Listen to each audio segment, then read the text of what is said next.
Os que trouxeram uma Bíblia, abram comigo. Primeiro livro do profeta Samuel. O capítulo é o de número 4. Vamos ler a partir do versículo de número 17. E então respondeu o que trazia as novas e disse: Israel fugiu de diante dos filisteus. Houve grande morticínio entre o povo. E também os teus 2 filhos, Ofni e Finéias, foram mortos. E a arca de Deus foi tomada. Ao fazer ele menção da arca de Deus, caiu Eli da cadeira para trás, junto ao portão, e quebrou-se-lhe o pescoço, e ele morreu, porque era já um homem velho e pesado. E havia ele julgado a Israel por 40 anos. Estando a sua nora, a mulher de Finéias, grávida, e próximo ao parto, ouvindo estas novas, de que a arca de Deus fora tomada, e de que seu sogro e seu marido morreram, encurvou-se e deu à luz, porquanto as dores lhe sobrevieram. Ao expirar, disseram as mulheres que assistiam: não temas, pois tivestes um filho. Ela, porém, não respondeu nem fez caso disso, mas chamou ao menino Icabô, dizendo: foi-se a glória de Israel. E isto ela disse, porque a arca de Deus fora tomada, e por causa de seu sogro e de seu marido que haviam falecido. E falou mais: foi-se a glória de Israel, pois foi tomada a arca de Deus. E a igreja diz amém. Coloque a Bíblia no banco, na cadeira, e pegue na mão da pessoa que está do seu lado, por gentileza. Aperte a mão dela com carinho até ela falar aleluia. Pentecostal que não faz barulho está com defeito de fabricação, não é? Vamos orar. Pai, em nome do Senhor Jesus, nós oramos nessa hora. Nós imploramos, Senhor, que neste momento o sono desapareça, o cansaço físico desapareça, que os seus filhos que já estão aqui há algumas horas permaneçam comigo ligados. E na medida em que eu estiver pregando, o Senhor faz o céu descer. Senhor, cerque esta igreja com a sua presença. E num raio de 5 quilômetros, onde houver um demônio alojado, eu dou a esses demônios segundos para sumirem daqui. Porque se não sumirem, serão queimados pelo poder da sua glória que aqui será derramada. Rasgue o céu sobre nós esta noite. Manda anjos de fogo descerem aqui. Que esses anjos desçam trazendo brasas de fogo das mãos. Comecem a esparramar estas brasas entre nós. E onde houver um crente cheio do Espírito Santo, pega ele nesta madrugada, Jesus, e mostra o caminho da verdadeira e poderosa adoração. Fala conosco, fica conosco. É o que eu te peço agora e sempre. E toda a igreja diz. Os que podem, tomem o seu assento aplaudindo a Jesus, porque Ele é bom, porque Ele é maravilhoso. Graças a Deus. Querida igreja, noiva do Cordeiro, simpatizantes da nossa fé, amigos que vieram de perto, de longe, irmãos que estão presentes, irmãos que nos assistem pela internet, eu tenho uma mensagem do coração de Deus para o seu coração.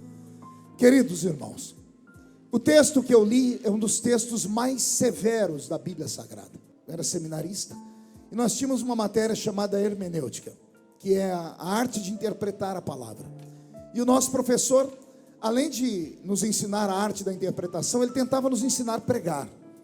E ele então escolhia alguns alunos e dava para nós um tema, e nós tínhamos que desenvolver uma pregação em 5 minutos.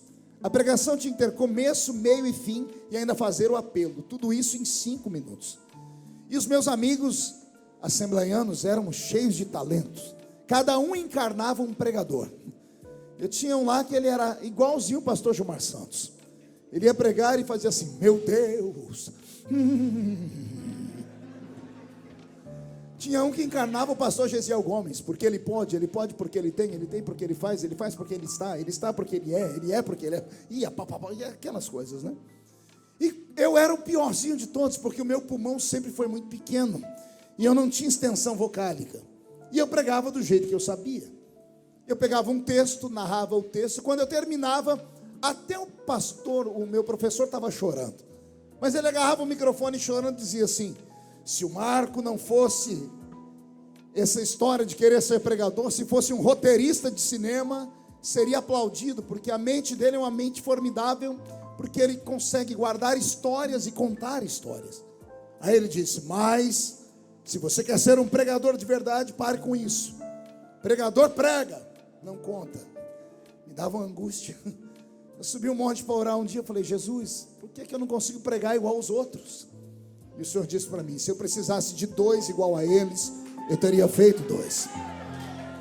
Eu falei: mas Senhor, e o meu jeito de pregar? Meu professor falou que eu não presto para pregar. O Senhor disse para mim: acorda, ele tem ciúmes de você. Eu falei: por quê? O Senhor disse: porque você prega igual eu pregava quando estava na terra. Vocês já pararam para ver como Jesus pregava? As pregações deles eram assim: certo homem tinha 2 filhos, e a multidão cessava para ouvi-lo. Uma mulher perdeu dentro de sua casa uma moeda. As pessoas paravam para ouvir. O Senhor sempre narrou histórias. E foi assim que Jesus me deu meu talento. Eu não vou trazer nada novo nesta madrugada. Eu só quero levar você para dentro de uma história. Eu não sei se você vai conseguir voltar, mas se você conseguir ir comigo até o final dessa história, se a sua vida não mudar, eu paro de pregar o Evangelho de Cristo. A viagem é só de ida para dentro do coração de Deus. Quem não quiser viajar comigo, o caminho da rua é serventia da casa. Mas se ficar comigo, aperte o cinto, porque a tampa da chaleira vai voar aqui nesse lugar. O livro do profeta Samuel, no capítulo 4, como eu disse, traz uma história truculenta. Não é uma das melhores histórias da Bíblia. Não é um momento de furor, de alegria, de explosão do espírito, de apoteose profética, nada disso. É um capítulo que Israel tem vergonha dele. Se os judeus pudessem voltar no tempo, rasgariam este capítulo do livro de Samuel. Os judeus são aquele povo escolhido pelo Senhor. O Senhor os chama de povo eleito. Rejeitaram a Cristo e ainda assim terão uma oportunidade no futuro. E por causa do grito deles, Jesus, depois de nos arrebatar, vai voltar conosco lá para salvá-los. Dá uma inveja santa dos judeus. Pense num povo que tudo que querem consegue. Onde põe a mão prospera. Já destruíram Jerusalém 27 vezes e ainda continua sendo a cidade mais linda do planeta Terra. Quando destruírem de fato Jerusalém na terra, vai descer uma Jerusalém do céu. O próprio Salvador tem sangue judeu nas veias. O povo abençoado. O Senhor um dia escolheu um homem lá na cidade de Ur dos Caldeus. Esse homem era tão apaixonado por Deus que diz a história que no meio da Mesopotâmia antiga, o pai dele era um adorador de imagens. E o pai dele havia construído todos os tipos de imagens que você possa imaginar. E diz a história que quando criança ele derrubou uma das imagens do pai e quebrou. Pensando em fugir, o pai viu que ele estava apavorado e disse: por que está apavorado, Abrão? Ele disse: porque eu quebrei um dos teus deuses. E o pai dele disse: fique tranquilo, a gente vai lá na cidade e compra outro Deus. A história diz que isso entrou na cabeça daquele menino e ele começou a dizer a si mesmo: se o meu pai pode comprar um Deus e eu posso quebrar um Deus, isso não é Deus, deve ter um outro Deus. E ele ficou sozinho procurando por Deus. E eu não sei quem encontrou quem, se foi Deus que achou ele ou se foi ele que achou Deus. Eu sei que os dois pegaram um na mão do outro e saíram de Ur dos Caldeus em rumo a uma terra chamada Terra Prometida. Foi no meio de uma madrugada que esse Deus se revelou a ele e disse: levanta. E ele levantou. Sai para fora da tenda. E ele saiu. E o Senhor disse: conta as estrelas do céu. E ele não deu conta de contar e se entristeceu. E o Senhor disse: conta então a areia da praia. Ele disse: sou péssimo matemático, não consigo contar nem as estrelas e nem a areia. E o Senhor disse: então não fique triste. Péssimo seria se você conseguisse contar, porque os milagres que eu farei em ti serão tantos como as estrelas do céu, serão tantos como a areia da terra. Em ti, Abraão, serão benditas todas as famílias da terra. Quem aqui é bendito em Abraão? Diga: eu sou bendito em Abraão. O Senhor fez promessas inúmeras a eles. E depois que a terra começou a receber os judeus, esses judeus cresceram, foram arrastados para dentro de um país chamado Egito. E lá no Egito entraram pela porta, não entraram pela janela, não subiram por cima do telhado, foram convidados. O faraó daquele tempo convidou os judeus para entrarem ali na pessoa de José, aquele grande legislador de Deus, um grande administrador, o maior ministro da fazenda que o mundo conheceu foi José do Egito. Não era José que estava perdido, mas o Senhor o havia arrastado para aquele lugar para uma grande missão. Toda a igreja conhece a história. Depois que José morre, os faraós que vêm na sua dinastia esquecem do pacto feito. Homem é assim, fala em pé e não sustenta sentado. O povo que entrou pela porta foram começados a tratar como escravos, e durante 430 anos eles permaneceram arrochados naquela terra proibida, naquela terra maldita. Eram obrigados a adorar Baal, Astarote, Azera, Marduk, os deuses da Mesopotâmia antiga. Por um tempo esqueceram que havia um Deus no céu, mas no meio daquele povo havia uns anciãos que começaram a clamar, e chegou um dia que a Bíblia diz que o choro do povo chegou até o céu. Deus resolveu abrir a cortina da eternidade, olhou para Israel e se lembrou da promessa que ele havia feito a Abraão, e suscitou entre eles um líder, e o nome deste líder foi Moisés. E é Moisés que agora é levado pelo Senhor a arrancar aquele povo daquela terra maldita e levá-los para a terra prometida de Canaã. E foi uma aventura, e creio, o que vou dizer agora é muito sincero. Deus ficou apaixonado pelo Israel, não o Israel do Egito, não o Israel de Canaã. Deus se apaixonou pelo Israel do deserto, e já começo a explicar o porquê. O Israel arrastado pelo deserto era o Israel que Deus queria, era o Israel que fazia Deus ser Deus de verdade. Não sei se você conhece a Bíblia, lá na carta de Paulo aos Coríntios, quando Paulo começa a falar para Deus que ele é fraco, quando Paulo começa a dizer para Deus que ele é um homem miserável, Deus olha para ele e diz: a minha graça te basta. Se fosse só isso eu já estava feliz, mas o Senhor estende uma revelação e diz: a minha graça te basta, porque o meu poder se aperfeiçoa na sua fraqueza. Alguém consegue entender isso? Isso é tão profundo que às vezes nós não conseguimos compreender. Deus está dizendo que o poder dele, não é o poder do homem, não é o poder político, não é o poder religioso, não é o poder dos cantores, não é o poder dos armamentos bélicos. Ele está dizendo: eu, o Criador, o meu poder, o poder de um Deus que é ilimitado, um Deus que é tão grande que o salmista um dia foi brincar com o tamanho da glória dele. O salmista disse: Deus, quando quer olhar os céus, ele se inclina para baixo. Não entendeu não? Eu vou desenhar até você acreditar. O salmista diz que Deus é tão grande, mas tão grande, que quando ele quer olhar os céus, ele olha para baixo. Não, tem gente que não entendeu ainda. Quando você quer olhar os céus, para onde você olha? Me mostre, olhe para os céus agora. Deus, quando quer olhar esse mesmo céu, ele não olha para cima, porque ele está acima dos céus. Quando quer olhar para o céu, ele se inclina para baixo. O outro salmista diz que ele tem tanto poder que ele pega todos os oceanos e coloca na concha da mão dele. O outro diz que ele tem tanto poder que ele chama as estrelas pelo nome e diz onde elas estão e sabe o número delas. Tem um outro que diz assim: Deus tem tanto poder que criou poderosos anjos, e bastou um anjo numa noite no reinado da Síria para matar 185 mil soldados. Esse Deus é tão poderoso. E pense num Deus que tem fôlego. Eu disse que tem o quê? Você consegue soprar por quanto tempo? Faz um teste aí. Enche o pulmão e sopra, e sustenta, segura, tenta. Quantos segundos? Uns 5, 6? O meu Deus soprou uma madrugada inteira, segurando um mar vermelho aberto para Israel passar. Está lá, o que abriu o mar não foi o cajado de Moisés, não. O cajado era só um símbolo. A Bíblia diz que um vento que saiu da boca de Deus soprou no meio do mar e sustentou o mar aberto numa madrugada inteira. Você não entendeu ainda? Vou falar de novo. Um Deus que quando foi derrubar as muralhas de Jericó, ao invés de derrubá-la, ele fez a muralha ruir. Diga comigo, ruir.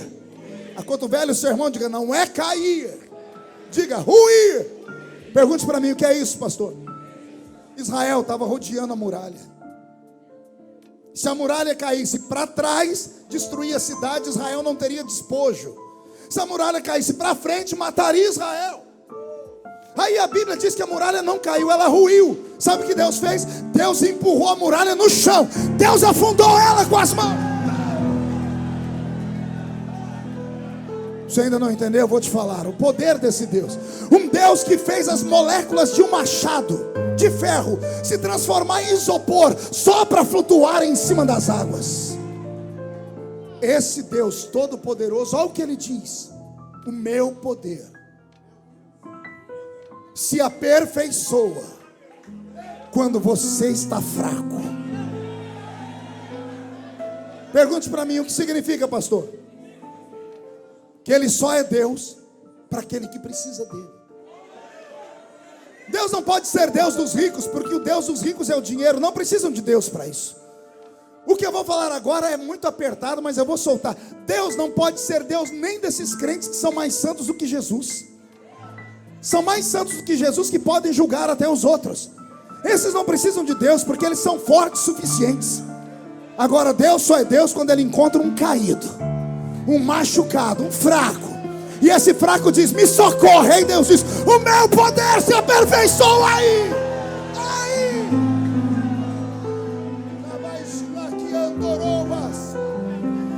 O melhor período que Deus teve com Israel não foi no Egito, não foi em Canaã, foi no deserto. Pergunte por quê? No deserto Deus virou cozinheiro. No deserto Deus virou padeiro. No deserto Deus virou churrasqueiro. No deserto Deus criou uma companhia de água para sair de dentro de uma rocha e matar a sede de 3 milhões de pessoas, fora os animais. No deserto Deus virou alfaiate. Deus virou sapateiro no deserto. O senhor é louco, pastor? Leia a Bíblia.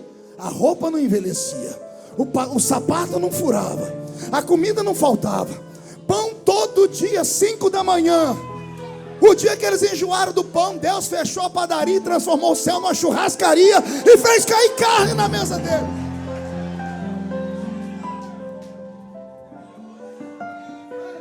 O melhor período entre Deus e Israel foi o deserto, porque no deserto ele é Deus.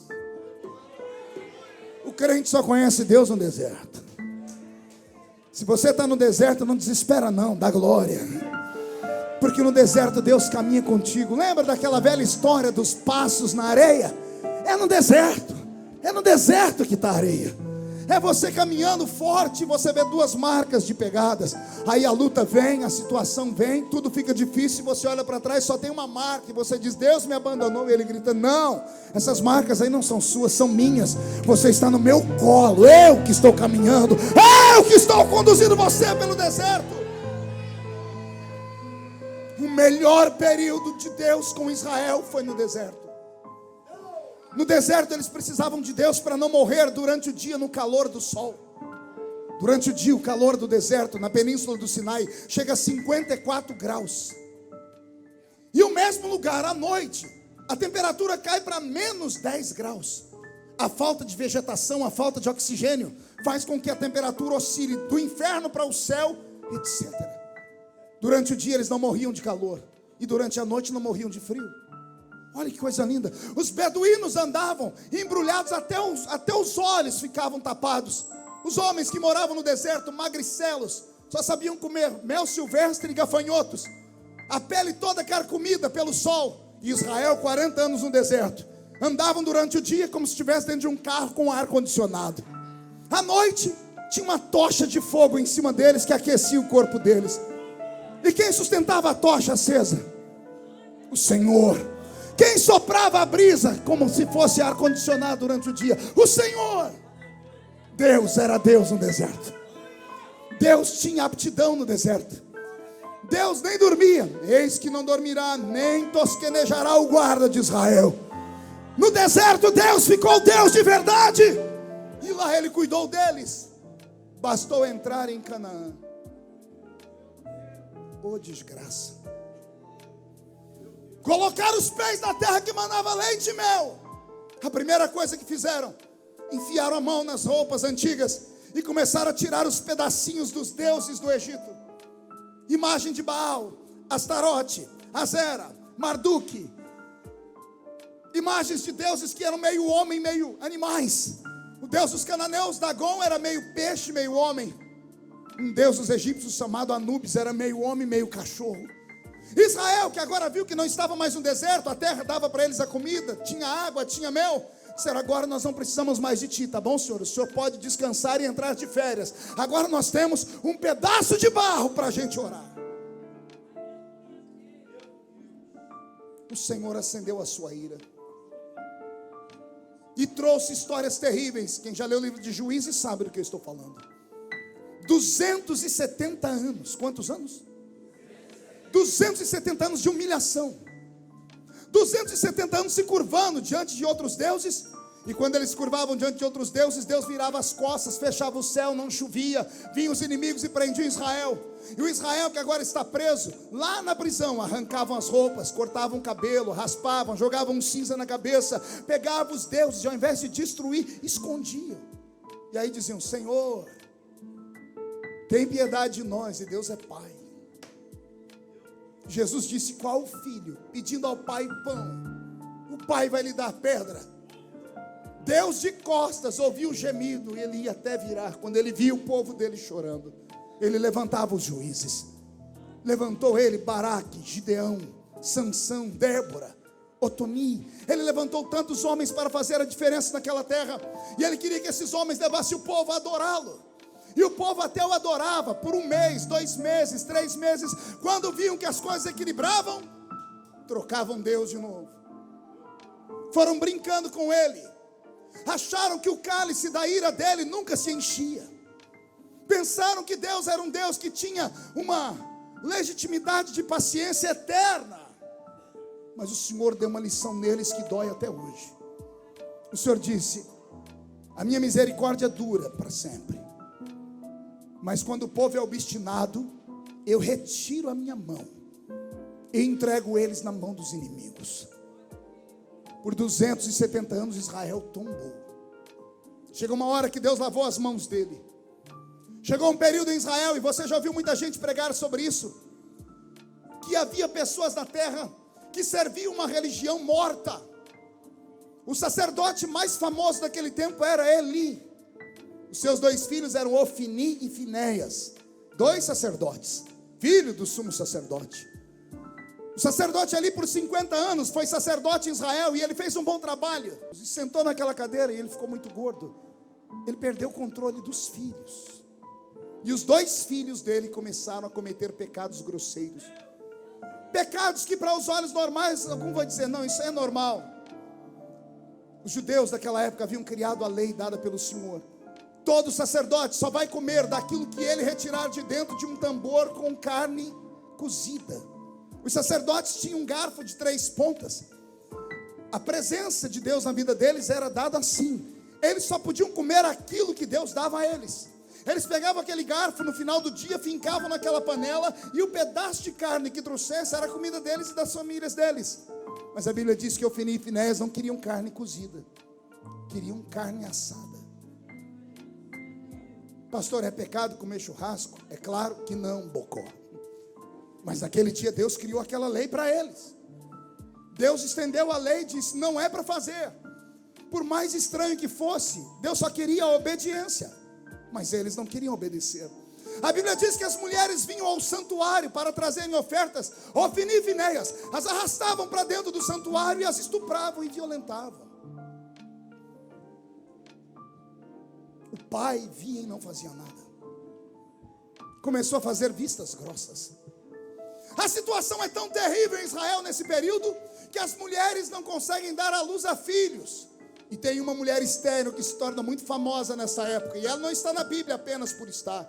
Ela representa uma igreja. O nome dessa mulher é Ana. Qual é o nome dela? Ana. Pergunte por quê, pastor? Ana é exatamente o exemplo da igreja do Velho Testamento, e que parece que está ressuscitando no Novo. Uma igreja bonita, uma igreja rica, uma igreja amada, mas uma igreja estéril. Entendeu ou não? Vamos falar de novo. Eucana tinha uma mulher chamada Ana. Ana era linda, era rica. A Bíblia diz que o amor de Eucana por ela excedia tudo. Eucana ia no santuário, dava para Deus 10, para ele dava 100. Está escrito na Bíblia, tudo que ele dava para Deus, ele pegava 10 vezes mais e colocava aos pés da mulher dele. A mulher dele era bonita, era amada, era rica, só não dava luz a filhos, era estéril. Exatamente a igreja que Eli pastoreava. Uma igreja linda, porque ela era rica. Uma igreja rica e amada pelo seu Senhor, porque Deus sempre amou Israel. Mas uma igreja que não dava frutos. Uma igreja vazia. E quando a igreja vazia começou a acostumar em ser vazia e estéril, Deus teve que incomodá-la. Quando Ana estava muito feliz, porque ela não tinha filhos, o corpo dela era bonito. E quando o marido chegava em casa, é claro que procurava ela, porque ela era bonita. Aí o marido dela foi obrigado a arrumar uma outra mulher, que todo mundo chama de Penina, não é? E todo mundo espanca Penina. Eu quero defender Penina nessa madrugada. Com respeito aos meus amigos que pregam contra Penina, eu quero socorrer Penina nessa madrugada. Porque Penina é colocada na vida de Eucana, porque Ana não dá filhos. E o homem tinha que deixar frutos na terra. Ana não pode ter, porque ela é estéril, mas Penina tem um filho atrás do outro. São 10 anos, Ana subindo ao santuário sem filhos. E nesses 10 anos, Penina dando à luz. Penina era aquela mulher que tinha um filho num braço, outro no outro, 2 na barriga e empurrava o carrinho com a perna. Uma mulher que tem 10 filhos, só Jesus na causa. Coitadinha dela, o corpo dela se definhou. Chegou uma época que Eucana olhava para Penina, não sabia se ela estava de frente ou de costa. Mas ele olhava para Ana, Ana estava bonita, perfeita e bela, bonita e rica. Até que Penina foi usada por Deus. Olha o mistério aí. Por isso eu defendo Penina. Foi Deus que entrou no coração de Penina e disse: Penina, puxa a orelha de Ana. Vai para ela e diz assim: do que adianta ser bonita, rica e amada, se quando você morrer, será esquecida? Vou repetir: do que adianta ser bonita, rica e amada, se caíres morta agora, não deixará semente na terra. Penina chegava em Ana e dizia assim: Eucana gosta mais de você, mas quando você se for, são os meus filhos que vão herdar tudo que ele tem. Eucana gosta mais de você porque o seu corpinho é de menina, porque você nunca deu à luz. O meu corpo está todo destruído, mas eu deixei filhos para ele. Foi isso que fez a igreja estéril do Velho Testamento se levantar, subir um monte, sacrificar. E ao invés de só sacrificar como todas as vezes, ela põe o sacrifício no altar e vai no outro alpendre, se joga no altar e começa a chorar. Ela chora tanto que as lágrimas engolem o seu som e ela começa a gemer.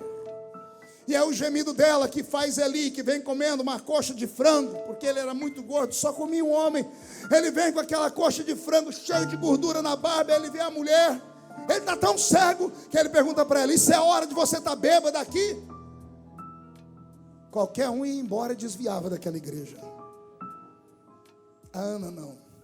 Ela olhou para ele e disse: eu não estou bêbada, eu estou amargurada, porque eu vou morrer e não deixarei semente. Eu preciso de um milagre. Eu quero um filho. E eu não sou egoísta. Se Deus me der um filho, eu devolvo para ele. Aquilo entrou no coração do velho sacerdote. Ele parou de comer, olhou para ele e disse assim: volta aqui daqui um ano e traz o seu filho para eu apresentar para o Senhor. A mão do Senhor está sobre ti, Ana. Por que é que eu defendo Penina? Se não tem Penina, não tem choro. Se não tem choro, não tem gemido. Se não tem gemido, não tem humilhação.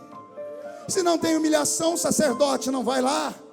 Se o sacerdote não vai lá, ele não puxa a orelha dela. Se ele não puxa a orelha dela, ele não vê que está arrependido, então ele vai e profetiza. Se ele não profetiza, Samuel não nasce. Se Samuel não nasce, não tem Davi rei, não tem Saul rei, não tem ninguém. Pegou aí ou não? Vou falar de novo. Eu amo Penina e mando um beijo para o coração dela lá no céu. Se não tem Penina, não tem Samuel. O que o senhor quer falar com isso? Hoje você não vai amaldiçoar o seu inimigo. Você vai pegar o seu Facebook quando terminar esse culto e vai mandar beijinhos para eles. Vai curtir todas as fotos deles e vai dizer: Penina, me atormenta, Penina, porque se eu não choro, Samuel não nasce, Penina.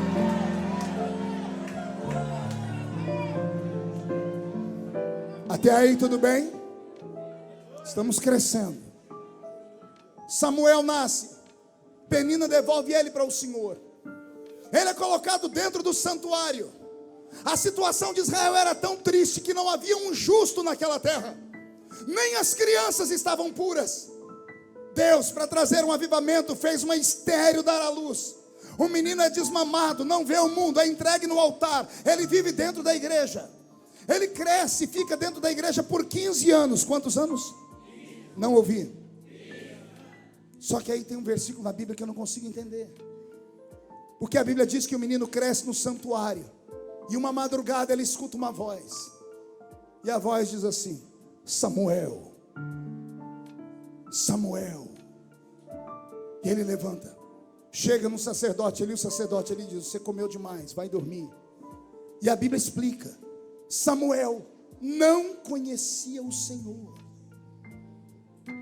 Você entendeu?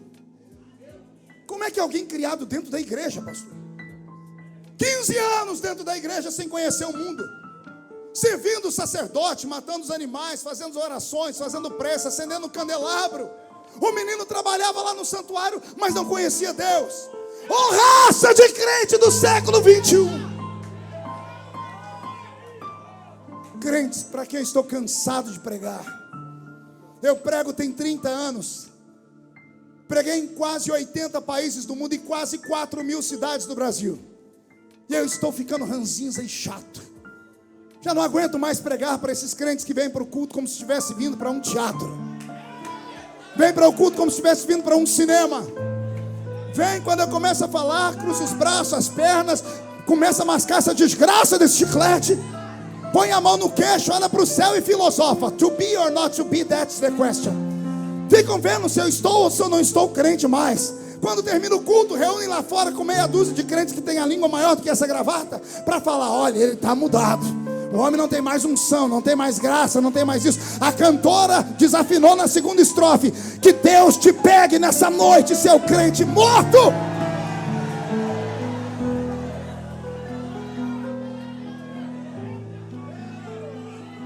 Vai começar a apertar, não quer apanhar, vai embora. E Deus não está fazendo isso porque Ele não ama, pelo contrário, vai explodir um avivamento nesse lugar. Um avivamento que vai percorrer o Rio de Janeiro, o Brasil e o mundo. E você será o veículo deste avivamento. Se alguém crê nisso, pega essa profecia, põe no seu peito e dá um grito de glória.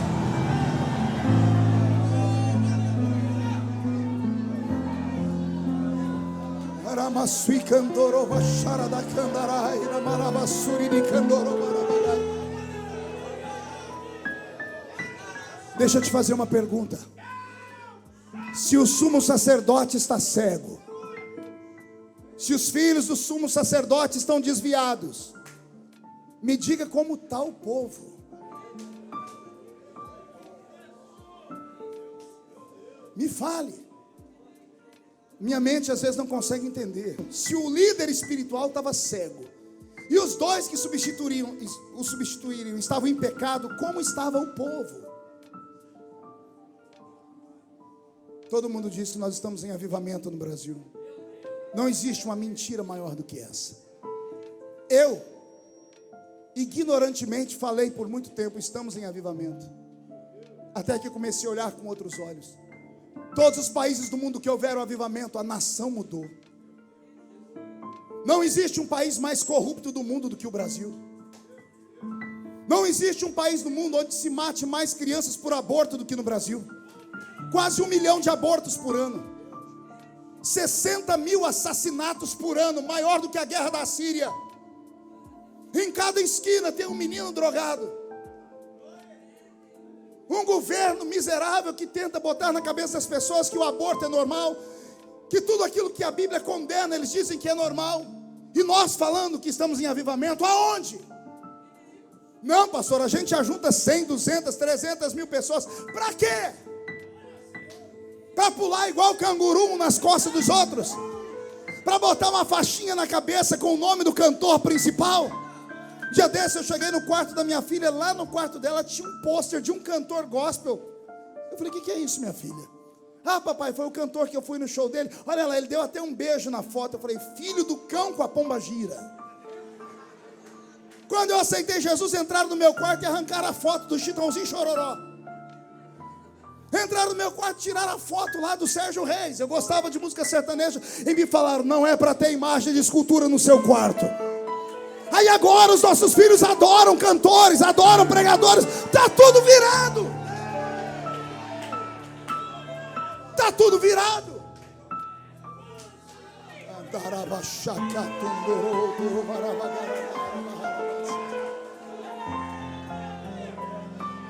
Não há avivamento. O que nós temos é um ajuntamento de pessoas. Junta 50, 100 mil pessoas e nem um cego vê, nem um surdo ouve, nem um paralítico anda. Dia desse eu recebi uma denúncia, pastor, estão fazendo uma cruzada e eu estou lá trabalhando com som. Um cidadão me ligou e disse, pastor, de madrugada desceu um caminhão com 10 cadeiras de roda pelo fundo. Eu disse, para quê? Pastor, me explique para quê. Cadeiras vazias, para mentir para o povo, para enganar o povo.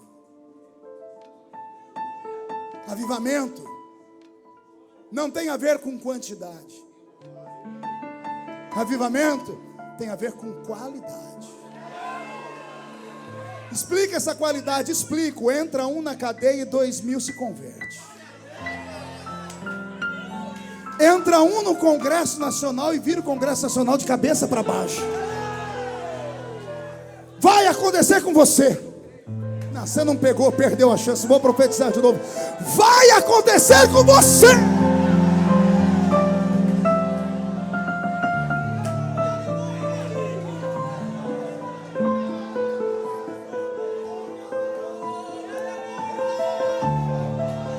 Naquela madrugada, o velho Eli se levantou, ouviu o menino que foi procurá-lo por 3 vezes, e o temor caiu sobre o velho Eli, e disse, Samuel, meu filho, quando eu era jovem eu ouvi essa voz também, e há de ser que se essa voz te chamar pelo nome de novo, diz assim, fala, Senhor, porque o teu servo ouve, Senhor.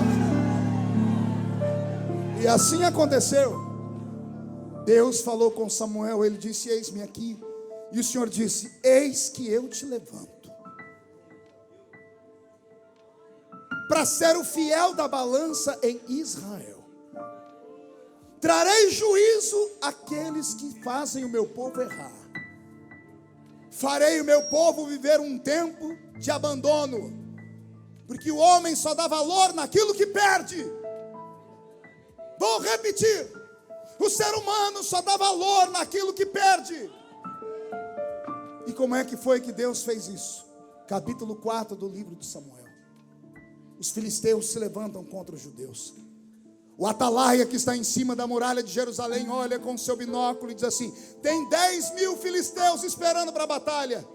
Israel dá um brado aqui embaixo, o chefe do exército diz, quero 30.000 judeus.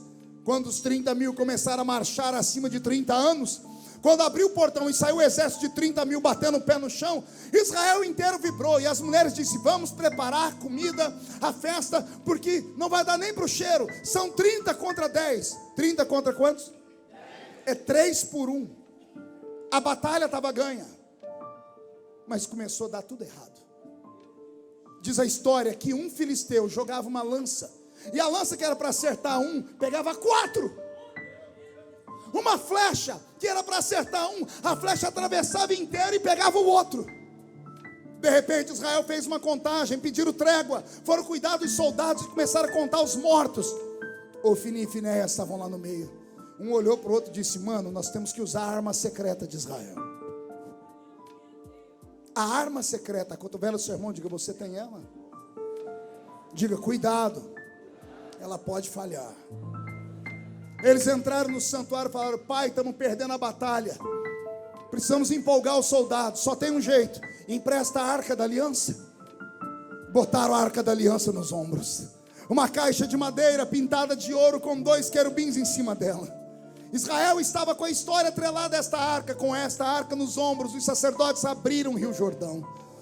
A vitória vinha com facilidade.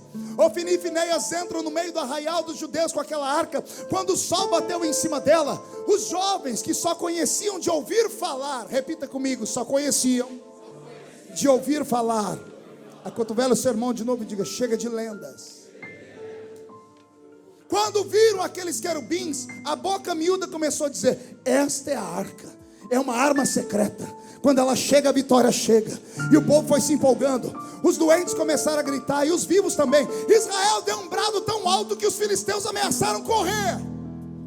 Quando eles foram correr, olha o que eles diziam: parece que os deuses que atormentaram os egípcios, os deuses dos judeus desceram lá, porque olha o grito deles. Ai, olha o que eu aprendo aqui. Ai, Jesus. Mão direita para o céu, faz um carinho nas costas do irmão, diga: vai doer um pouquinho. Não é o crente que está falando, é o ímpio. O ímpio está falando: escuta o grito. Parece que com esse grito Deus desceu lá. Mas era mentira. Quem foi que disse que barulho?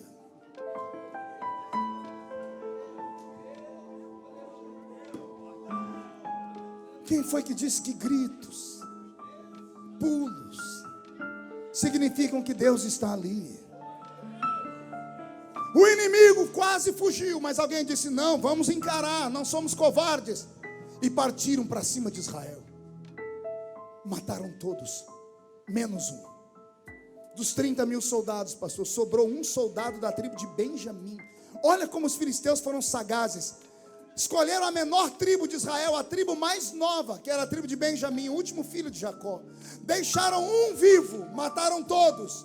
Pegaram esse moço e disse: você vai levar a notícia para Israel. Anote aí tudo que nós fizemos. Israel está lá dentro de Jerusalém, estão preparando a festa.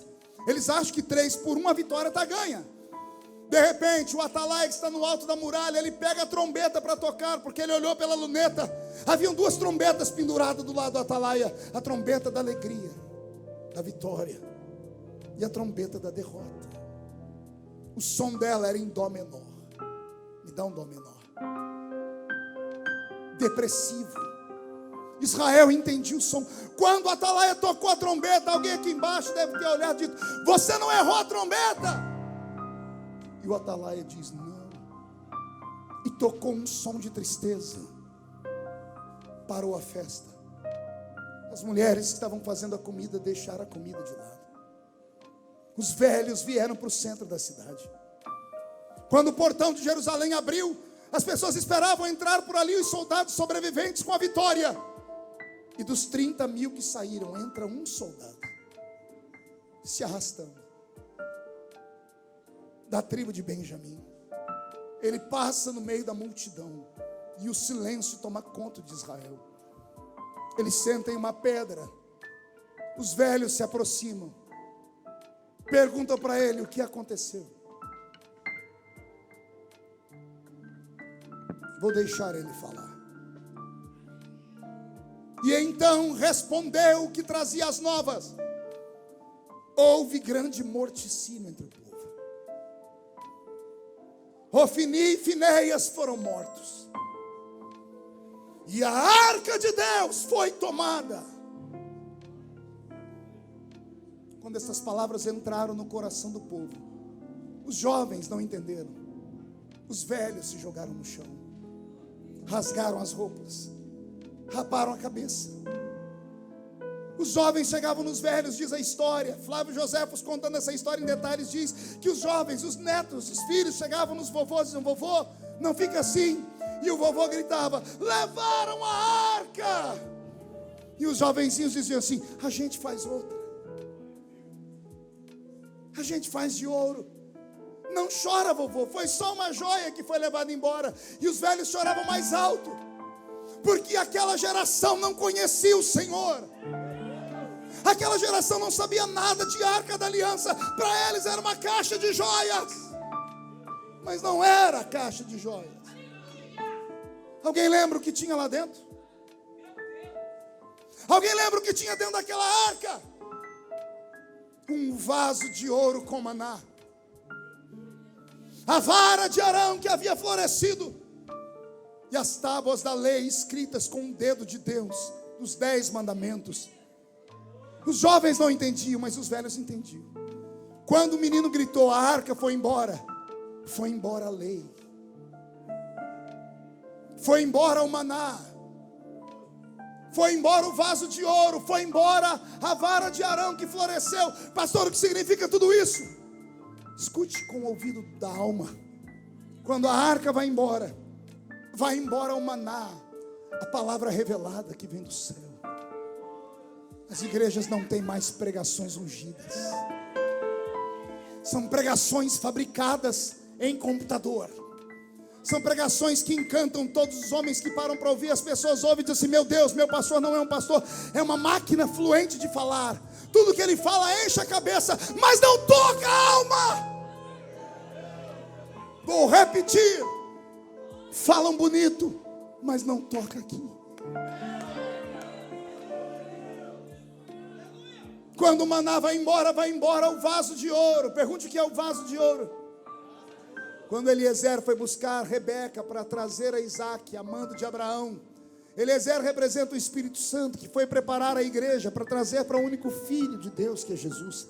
Ele levou consigo camelos e levou cestos, e dentro dos cestos haviam joias de prata e joias de ouro. A prata fala dos frutos do Espírito, o ouro fala dos dons do Espírito. Quando a arca vai embora, os dons desaparecem. Nunca vivemos uma época tão seca na igreja. Esta igreja tem a graça de ter alguém que ainda traz sinais à terra, mas é raro. Tinha que ter uma escola para o Senhor ensinar a gente a trazer esses sinais. A minha geração não sabe. A minha geração não conhece esse Deus. Eu ainda aguento, mas eu fico pensando nessas criaturinhas pequenininhas que estão sentadas aqui, nesses bebês de colo que estão aí.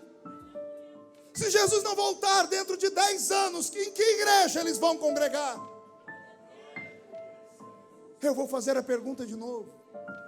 Se Jesus não voltar em 10 anos, me diga como estará o futuro da igreja.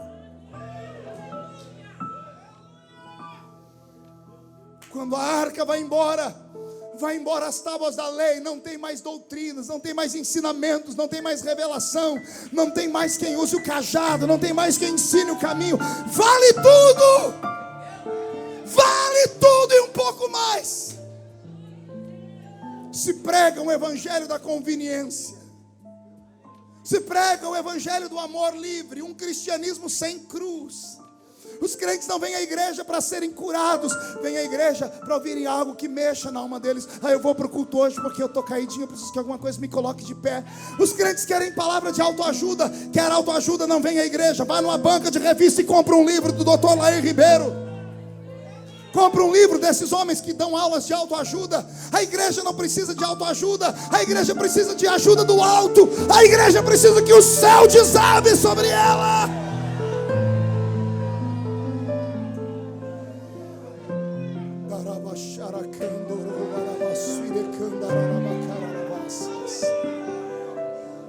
Quando a arca vai embora a vara de Arão que floresceu. Pergunte o que significa isso, pastor. A vara de Arão fala da oliveira verdadeira, Jesus Cristo, e nós, jambuzeiros bravos que fomos nele enxertados. Fala da simplicidade do evangelho, da simplicidade da fé, da simplicidade que assusta o mundo e atemoriza os crentes modernos, da simplicidade de carregar a Bíblia debaixo do braço, e ninguém mais usa a Bíblia. Agora a Bíblia está dentro de um celular. Não é pecado, mas quando deixamos a Bíblia em casa, perdemos a nossa identidade. A Bíblia não é só uma arma, é uma identidade. Por causa da Bíblia, muitas pessoas deixaram de morrer, foram perdoados por bandidos. Hoje, perigoso você morrer com a sua Bíblia digital dentro do bolso e tudo mais. Deixa eu te dar um conselho: não tenha vergonha de andar com a Bíblia. Não tenha vergonha de andar com o hininho da harpa, a harpa cristãzinha. Não tenha vergonha de cantar, ó quão cego eu andei. Não tenha vergonha de falar em línguas estranhas. Não tenha vergonha de andar com as suas roupas. Eu estou aqui, mas eu não sou daqui. Já já vamos embora daqui.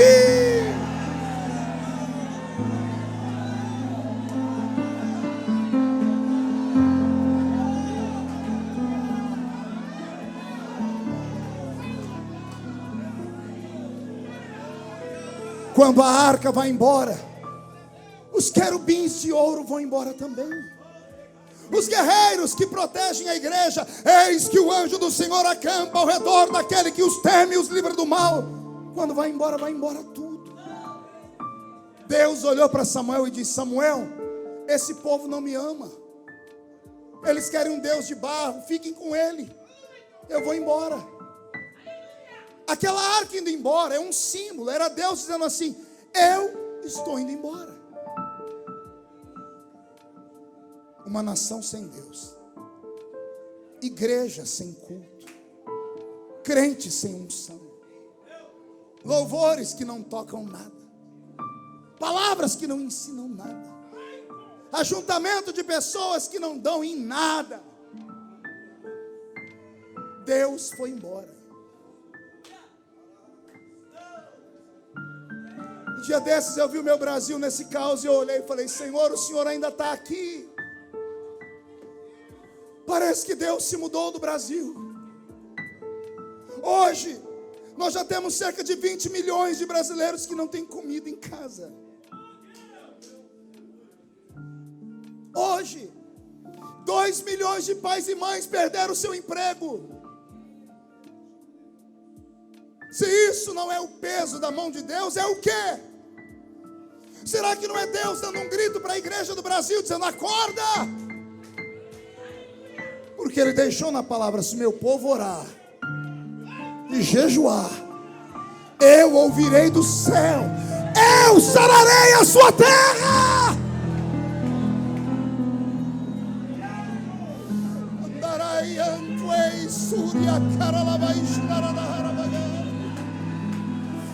Eu sinto Deus aqui. Ele é tão grande que os pés estão aqui e a face dele está nos céus, e os serafins estão cantando: santo, santo, santo é o Senhor dos exércitos. Nosso povo está morto. Não, pastor, eu estou olhando para o Senhor. Meu pai, quando entrou em coma, me olhava também, mas não enxergava. Quando meu pai entrou em coma, ele não era paralítico, mas a perna dele não mexia. Ele não teve derrame, mas os braços dele não funcionavam. Ele não era mudo, mas a boca dele não falava. A única coisa que funciona em quem está em coma é os ouvidos. O médico falou para mim: pode falar que ele escuta. Ele não esboça reação nenhuma, mas ele escuta. É a igreja em que nós estamos vivendo. Os crentes têm olhos, mas não veem. Têm mãos, mas as mãos mirraram. Não estendem, não ofertam, não dizimam, não contribuem. Tem pernas, mas não andam, não evangelizam, não pregam, não visitam os presos como se estivessem presos com eles, não vão aos hospitais mais. A igreja está em coma. Ela só escuta. Então quem tem ouvidos, ouça o que o Espírito diz nesta madrugada. Acorda, povo meu. Eu não sei se você sente, mas Deus está aqui. Mão direita erguida para o alto. Coloque no ombro de quem está do seu lado e agarra a pessoa como profeta. Chacoalhe ela com seriedade, sem rir. Chacoalhe ele com força.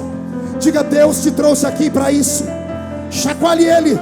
Diga: Deus te trouxe para isso, para sacudir a sua fé, para sacudir a sua alma, para sacudir a sua santidade, para sacudir os dons do Espírito. Deus te trouxe aqui para te sacudir.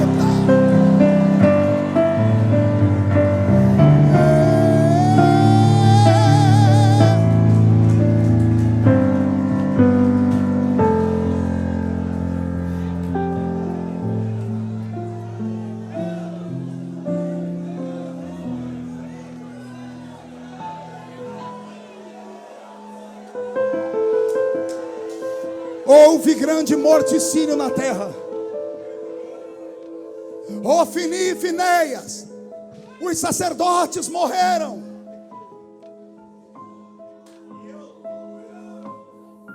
A arca foi roubada. Quando Eli ouviu isso, ele tombou da cadeira, quebrou o pescoço e morreu. A nora dele, quando escutou isso, a mulher de Finéias, quando ela ouviu dizer que o marido morreu, ela sentiu dores de parto. Ela deu à luz. Não havia nada mais bonito naquela época do que uma mulher dar à luz a um filho homem.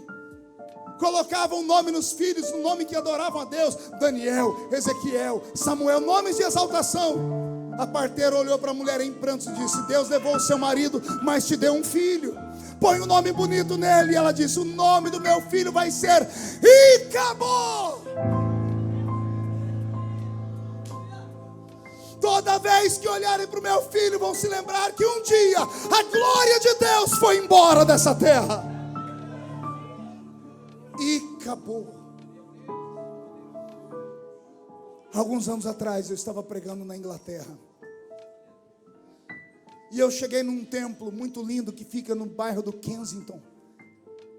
Era uma igreja histórica. Eu fui professor de história da igreja, eclesiologia no seminário. E eu ensinava sobre essa igreja, a igreja do avivamento inglês. E eu pude conhecer a igreja, pastor. Que coisa linda quando eu entrei naquele templo. Todo de madeira, 2.000 assentos, galeria. E detalhe, não tinha microfone. A acústica era tão perfeita que você falava aqui, todos ouviam e havia retorno ainda. Do lado direito da tribuna tinha uma placa de bronze dizendo: aqui aconteceu o maior avivamento da Inglaterra. E o nome dos homens e mulheres que participaram do avivamento. Quando eu subi aquela tribuna e toquei naquele púlpito, me arrepiava o corpo.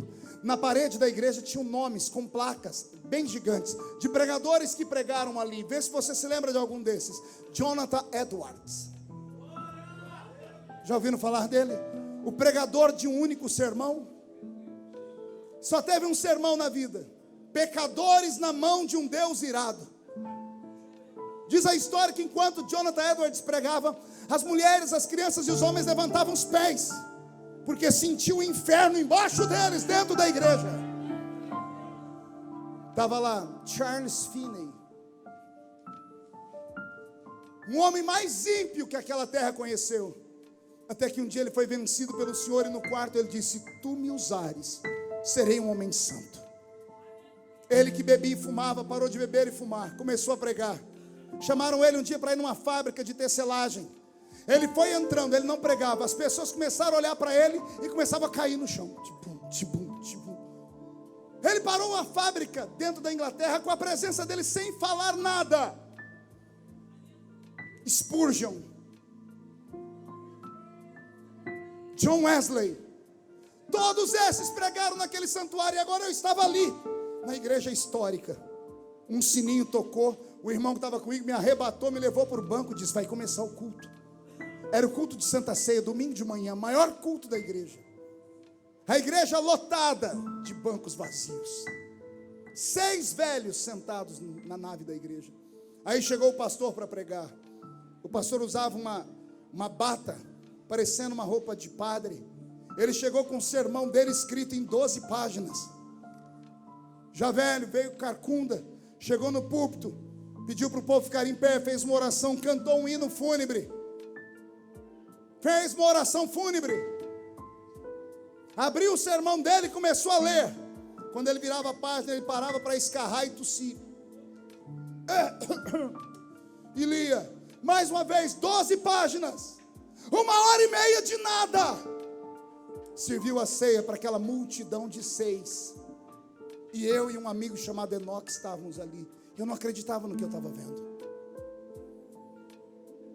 Eu ensinei tantas vezes, fiz os meus alunos chorarem, que houve uma igreja onde Deus fez explodir o avivamento, e agora eu estava lá e não tinha avivamento nenhum. Cerquei os velhos junto com Enoque. Eu não falava inglês direito naquela época. Eu disse: Enoque, pergunta para eles, cadê o avivamento daquela parede? E ele falou: não posso ser atrevido assim. Eu falei: frouxo, me ensina que eu falo. E ele me ensinou, e eu parei os velhinhos, me apresentei como brasileiro e disse: brothers and sisters, where are up the revival, up the hall? Irmãos e irmãs, onde está o avivamento daquela parede? Queria que você visse 6 velhos olharem um para o outro e abaixar a cabeça, tristes, vencidos. Fez silêncio, eu percebi que deixei eles constrangidos. O irmão Smith, nunca vou esquecer dele. Olhos azuis e um óculos fundo de garrafa no olho. Agachado, escorado numa bengala. Ele levantou a cabeça, tirou aquele óculos e a lágrima desceu. E ele disse para mim uma palavra que eu entenderia em qualquer idioma do mundo. Ele disse para mim: e acabou.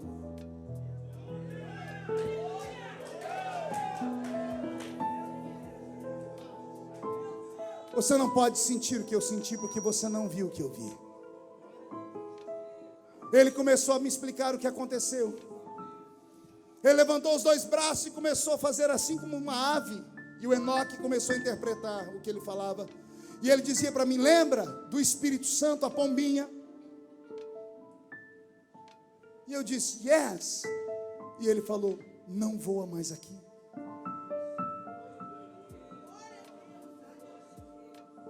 Abriu a janela um dia e ele voou fora e foi embora. E ele disse: essa igreja já foi um ponto de referência na Inglaterra. Era tanta glória nessa igreja que a própria rainha entrava aqui para assistir o culto.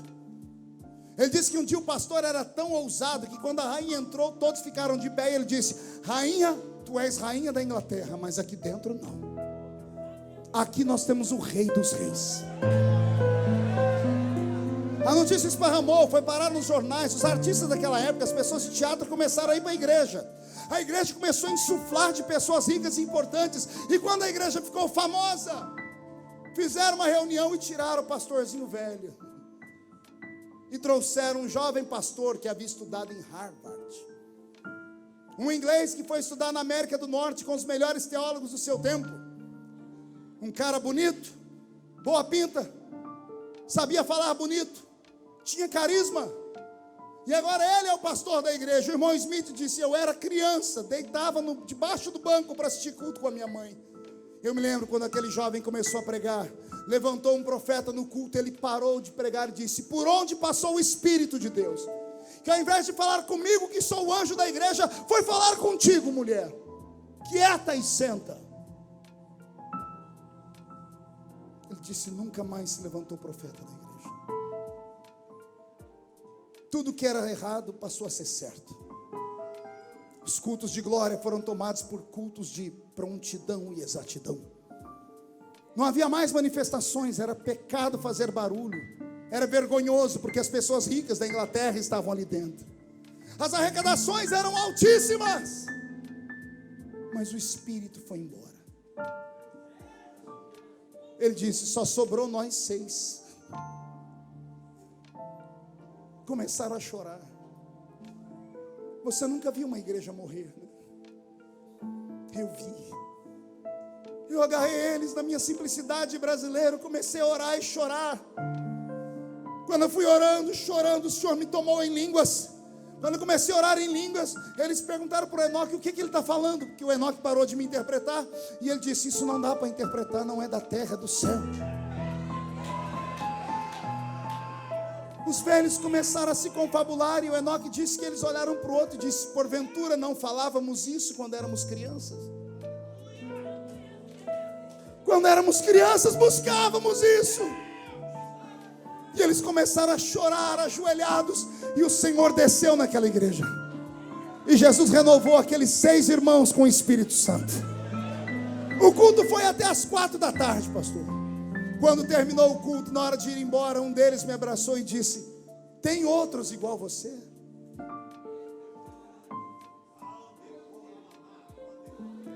Lá no Brasil tem outros igual você?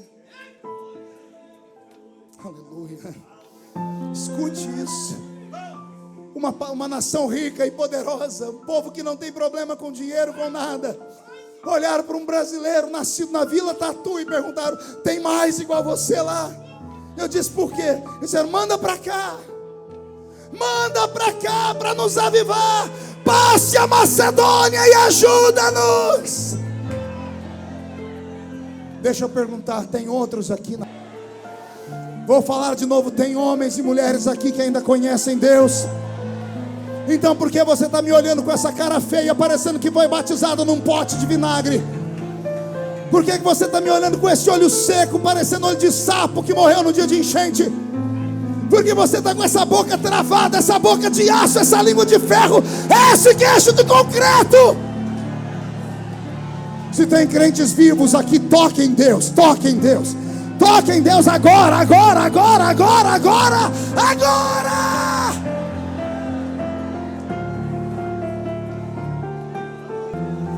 Igrejas e acabou, ministérios e acabou, cantores e acabou, pregadores e acabou. A glória se foi, mas vai voltar. A glória se foi, mas vai voltar. A glória vai voltar se você orar. A glória vai voltar se você jejuar. A glória vai voltar se seus joelhos baterem uns nos outros. A glória vai voltar se você entender que você não está mais na terra, que você está num ambiente sagrado e celeste. Os anjos estão subindo, estão descendo, e você que assiste em casa, sinta o que nós estamos sentindo aqui dentro. Deus está aqui.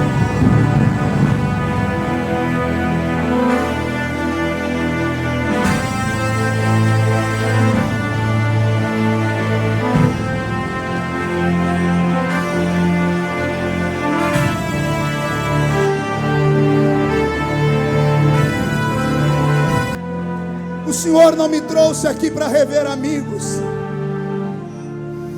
Há muitos anos eu não sinto o que eu estou sentindo aqui. Eu sinto que estou numa igreja remanescente. Eu sinto que eu estou num lugar onde as pessoas ainda acreditam e buscam. Então, por favor, você faz a diferença. Recebe o batismo com o Espírito Santo.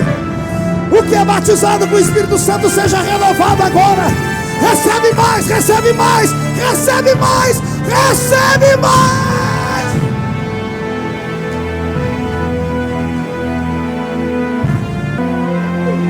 Renova a sua igreja, Senhor.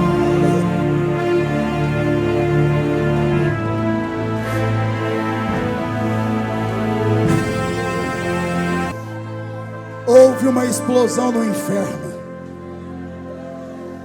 Os demônios estão perdidos.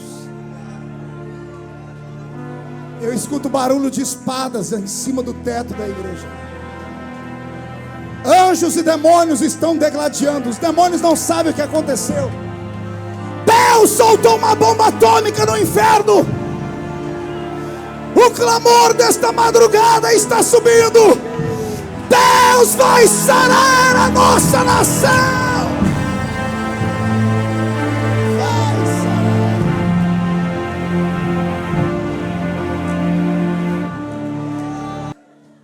Quando nos veem atravessar os vales e sair do outro lado vivos, tem uma pergunta no peito: como é que eles aguentam? Eu vou contar o segredo. Eu cresci num ambiente igual esse. Eu vi a glória de Deus. Eu ouvi a voz de Deus. Quando eu era menino, nossos cultos eram tomados por Deus. Estava num culto um dia de domingo, e o pastor anunciou: terça-feira vai estar nos visitando um pastor, e eu queria que a igreja viesse para ouvi-lo. Ele é um ex-defunto. A notícia esparramou na cidade. Terça-feira não cabia de gente na igreja. Eu era menino, sentei no primeiro banco, igual vocês estão aqui, bem num cantinho. Quando entrou o pastor pela igreja, arrastando aquele outro pastor velho, veio um temor sobre nós, Daniel. Ninguém nem respirava. O pastor mal conseguiu cantar os hinos da harpa e disse: irmãos, eu quero dar todo o tempo para o nosso convidado. Com vocês, o pastor João de Oliveira.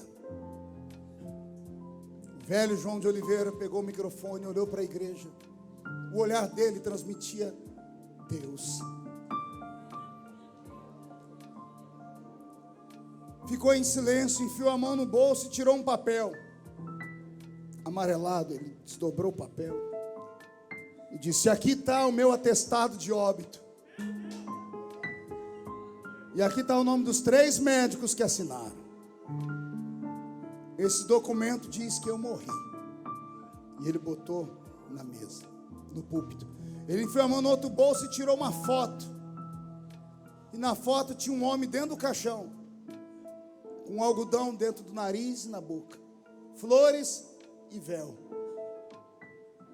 E ele disse: essa foto sou eu dentro do caixão. Aí um presbítero pediu para ver e a foto passou por todo mundo. Ele disse: eu morri. Cheguei na porta do céu e Jesus não me deixou entrar. Ele estava lá na porta. Ele disse: ele me recebeu gostoso, me deu um abraço e disse: bem-vindo, João. E ele falou: Jesus, estou empolgado, posso entrar? E Jesus disse: não pode. Por que não, Senhor? Eu cometi algum erro? O Senhor disse: não, meu filho, não é por culpa sua, não. É por culpa daquele homem lá na terra, olha lá. Ele olhou para o chão e abriu o chão. Ele viu uma casa de chão batido, coberto de sapé. No centro da casa, um caixão. E ele deitado dentro do caixão. Num canto, uma mulher com 14 filhos pequenos, tudo agarradinho nela. A porta abriu e entrou um pastor de olhos azuis, chapéu na cabeça. O pastor tirou o chapéu, olhou o defunto, foi lá, olhou a mulher. A mulher pegou na mão dele e disse: ô pastor, pede para Jesus devolver meu marido.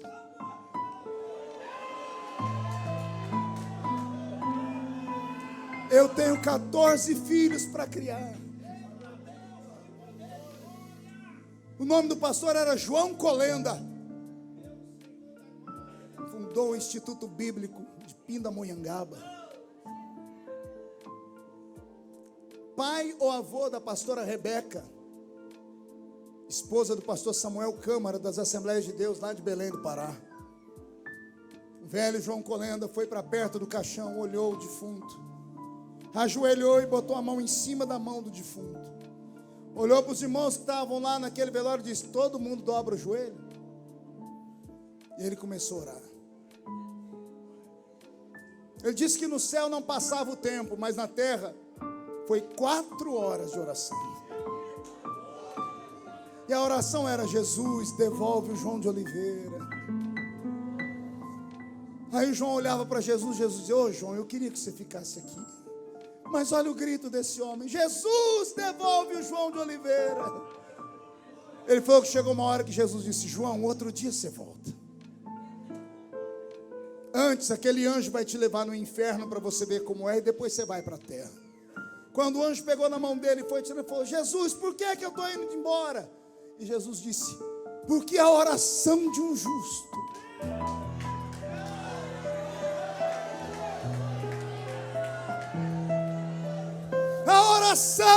justo pode muito em seus efeitos. E aí as pessoas perguntam: por que é que eu aguento? Eu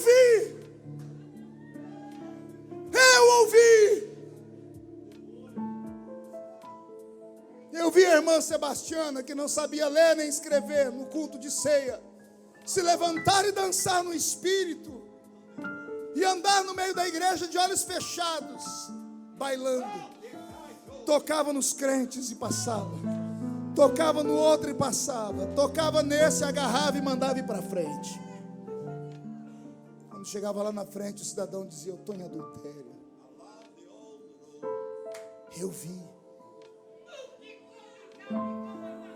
Eu vi a líder da mocidade, ou melhor, a líder dos jovens que regia a mocidade, num congresso no 6º EMADO, eu era jovem, ela cair no chão e morrer. Ela era morena, ficou branca, os lábios dela ficaram roxos. Todo mundo achava que ela tinha morrido de verdade, queriam levar ela para o hospital. Chegou uma irmãzinha, olhou e disse: não é morte não, está arrebatada. Isso foi 1h da tarde. Ela voltou em si no dia seguinte. Tiveram que amarrar ela no quarto. Irmã Maria, quer perguntar por quê? Ela queria morrer. Ela não queria ficar mais aqui. Ela disse que estava num lugar tão bom, era tão gostoso, que ela não queria mais ficar aqui. Ela passou 6 meses sem conversar com ninguém. O semblante dela descaiu. Ela chegava na igreja e dizia: me leva, quero voltar para aí. 6 meses depois ela contou para nós o que ela viu. Eu cresci nesse meio. Pode levantar 11.000 demônios contra mim, 1.000 cai de cá, 10.000 de cá, não sou atingido. Não sou melhor do que você, mas eu vi. É real, é verdade. Existem anjos, existem milagres. Jesus caminha na igreja. Ele usa homens e mulheres, ele dá sonhos proféticos, ele usa profecia, ele interpreta línguas, ele ainda é o mesmo. O problema é que a gente se acostumou com um culto mais light. Mas quem sabe a gente não busca hoje? Quem sabe essa vigília não é para isso? Quem sabe Jesus não te tirou da cama, da madrugada, para te trazer aqui dizendo assim: você vai provocar um avivamento na sua casa. Você vai provocar um avivamento na sua igreja. Você vai provocar um avivamento no Rio de Janeiro. Deus vai fazer um avivamento explodir nesse estado.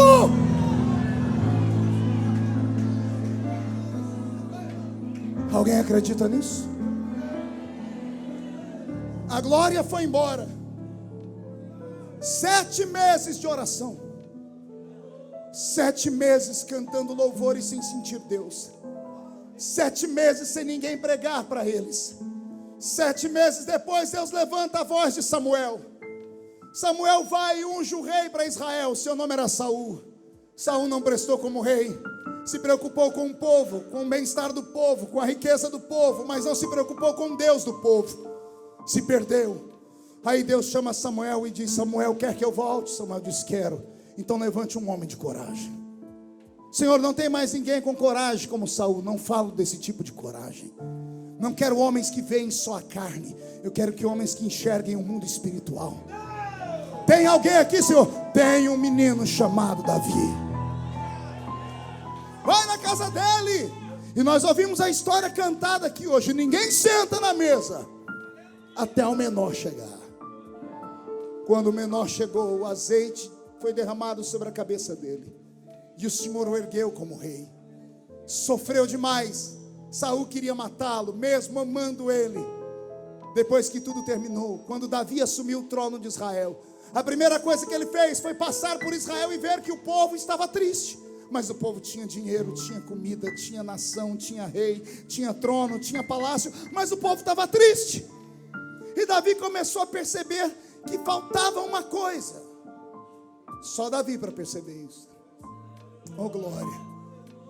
Davi olhou para os seus amigos e disse: sabe o que está faltando aqui? Está faltando Deus. Vamos buscar Deus de volta? Davi chama o exército dele. Oh glória. E o exército diz assim: estamos à sua disposição. E Davi diz: vamos lá no arraial dos filisteus. Um mais velho levanta e diz: mas nós não estamos em guerra, vamos deixar eles quietos. E Davi diz: não, eles têm uma coisa que era nossa. O que, Davi? A arca. E alguém diz: não, vamos fazer outra. Não, não tem arca igual aquela, vamos buscar aquela. Mas Davi, vai morrer gente, que morra, mas nós vamos buscar aquela. Quero soldados de coragem do meu lado. E levantou um exército. Na calada da noite, Davi pegou os filisteus de surpresa, matou todo mundo e pegou a arca de volta. Olha para o seu irmão e diga: como é que está o coração? Digo, porque agora é para arrebentar. Quando Davi matou os filisteus e pegou a arca, ele era inexperiente na batalha. Ele chamou o soldado mais velho e disse: me explica como é que a gente volta para a batalha, da batalha com a vitória. É a minha primeira batalha. Obrigado, soldado. O soldado falou para ele: quando o rei vinha da batalha, ele vinha assim, ele colocava a roupa de rei, a coroa de rei. À esquerda dele vinha um soldado num cavalo com a bandeira do exército inimigo arrastando no chão. E à direita vinha o soldado dele com a bandeira do exército dele levantada bem alta, para mostrar que esse venceu e esse perdeu. O que mais? Atrás do rei vem os soldados que ele tem em grande estima, e depois o exército. E Davi diz: façamos isso. Ele mandou na frente um soldado para preparar uma festa para Israel. Quando ele chegasse lá, estava todo mundo em festa. Então ele botou a roupa de rei, coroa de rei, botou aqui do lado dele um soldado com a bandeira dos filisteus. A bandeira deles tinha um desenho de uma sereia, era Dagon, meio peixe e meio homem, aqui para baixo. E aqui à direita de Davi estava um soldado com a bandeira do leão da tribo de Judá, erguida aqui em cima. Está tudo certo até aqui. Os principais soldados de Davi estavam aqui atrás, e lá atrás o exército. E Davi disse: é assim? E o soldado velho disse: é assim. Quando ele foi marchar, Davi parou e disse: calma aí, tem alguma coisa errada. Soldado velho, volta aqui. Como é que era mesmo? O rei vai à frente, à esquerda o exército inimigo vencido com a bandeira lá embaixo, à direita a bandeira do exército vitorioso em cima, soldados particulares e o exército. E Davi pergunta: quem vai à frente? Ele diz: o rei. Davi diz: já entendi. Davi se posiciona, bandeira aqui, exército lá. Davi puxa o cavalo de lado e diz assim: tragam a arca! E o soldado diz: não, rei, não é a arca, é o rei. E Davi diz: é o rei de Israel não sou eu, é o Deus da arca. A arca vem puxada por uma carruagem de bois velhos. Davi botou os bois aqui na frente, e os bois nos trotes, daqueles trotes velhos, andando devagarinho. Chegou uma hora que passaram num buraco, a arca entornou, a tampa foi abrir. Um soldado de Davi chamado Uzá pulou em cima da arca. Todo mundo espanca Uzá, coitado. Quando chegar no céu, eu quero dar um beijo nele. Ele salvou o exército de Davi de morrer. Quando ele se jogou em cima da arca, a glória que saiu da arca matou ele. Era para matar todo mundo. Todo lugar que a arca parava, adoecia todo mundo, não era assim? Pergunte por quê. Que graça tem você ter um porta-joia e não poder abrir para ver o que tem dentro? Todo mundo que pegava a arca abria. Quando abria, a glória de Jeová saía lá de dentro e deixava todo mundo doente. Aí o povo tapava a arca. A arca está na frente de Davi. Quando ela abriu, Uzá foi fechar, coitado. Até o escritor diz que Uzá morreu porque ele tocou na arca. O coitado salvou o exército. Davi olhou aquilo e disse: ninguém mais vai botar burro e cavalo velho para carregar a arca, não. Cadê os levitas? Tem soldado levita aqui? Apareceu uns. Põe uma arca nas costas e leva ela. Alguém disse: rei, vai levar 1 ano para voltar para Israel andando desse jeito. Davi disse: vai demorar mais. Por quê, rei? A cada 6 passos que vocês dão, a gente para e sacrifica. Para quê, Davi? Não perco Deus de vista nunca mais. A mulher de Davi preparou uma festa lá em Israel. 2. Uma para o povão no meio da cidade e uma para os heróis de guerra lá em cima no palácio. Quando o Atalaia olhou de cima da muralha e viu o exército vindo com a vitória, dessa vez ele não errou a trombeta não. Ele cantou a trombeta da guerra de verdade. Tocou e o portão se abriu e o povo começou a gritar, porque quem tinha que entrar primeiro era o rei. Quando abriu o portão, o povo começou a gritar: é o rei! Ao invés de entrar o rei, entrou a arca. O povo ficou quieto. E alguém disse: esse rei não sabe como é que volta da batalha, não. Daqui a pouco, Davi botou a cabeça pelo portão e olhou. Quando o povo viu a coroa do rei, gritou: é o rei! Aí fizeram festa. Davi, quando entrou em Israel, desceu do cavalo correndo. Chamou os exércitos amigos que estavam do lado dele, cercaram, fizeram um biombo. Todo mundo quietou e disse: o que deu no rei? Davi tirou a coroa, tirou a roupa de rei, botou uma roupa, um pano branco na cabeça que só era amarrado por uma cinta. Ele ficou seminu. Quando os soldados saíram de perto e todo mundo olhou o rei, disse: vixe, o rei enlouqueceu. A mulher de Davi estava lá em cima da muralha, olhou e disse: que nojo do meu marido. Não sabe que isso aí é vergonha? Davi não estava nem aí para ela e nem aí para eles. Quando ele viu o povo gritar para ele, Davi falou: Senhor, não vai embora não, eles não sabem. era para gritar para ti, não é para mim. Se eles não sabem te adorar, eu te adoro. Davi botou a arca aqui, pediu para o menino levita tocar uma música, sozinho, botou uma mão para trás e a outra para frente, e começou a bailar.